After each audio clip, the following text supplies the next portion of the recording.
Михаил Шолохов «Судьба человека». Приятель мой и жена его были бездетные, жили в собственном домике на краю города. Он, хотя имел инвалидность, но работал шофером в автороте, устроился и я туда жил. Из рейса бывало, вернешься в город, понятно, первым делом в чайную. И вот один раз вижу возле чайной этого парнишку, на другой день опять вижу. И такий маленький оборвыш. Личико все в арбузном соку, покрыто пылью, грязной, нечесанной. А грязанки, как звездочки ночью после дождя. И до того мне полюбился, что я уже, чудное дело, начал скучать по нем, спешу из рейса поскорее его увидеть. На четвертый день прямо из совхоза, груженный хлебом, поворачиваю к чайной. Парнишка мой там сидит на крыльце, ножонками болтает и, по всему, видать, голодный.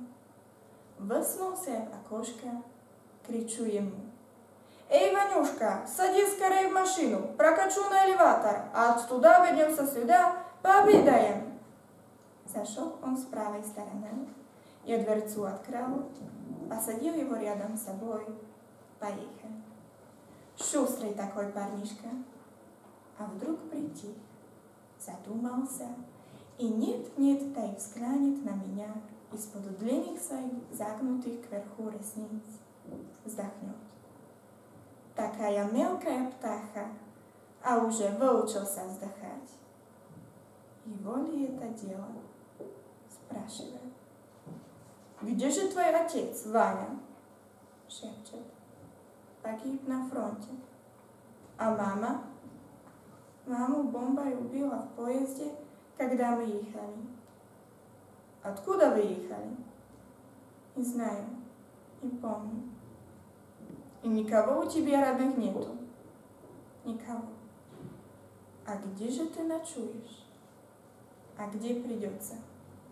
Закипела тут во мне горючая слеза, и сразу я решил: не бывать тому, чтобы нам порознь пропадать. Возьму его к себе в дети. И сразу у меня на душе стало легко и как-то светло. Наклонился я к нему, тихонько спрашивая: «Ванюшка, ты знаешь, кто я такой?» Он спросил, как выдохнул: «Кто?» Я ему и говорю так же тихо: «Я твой отец».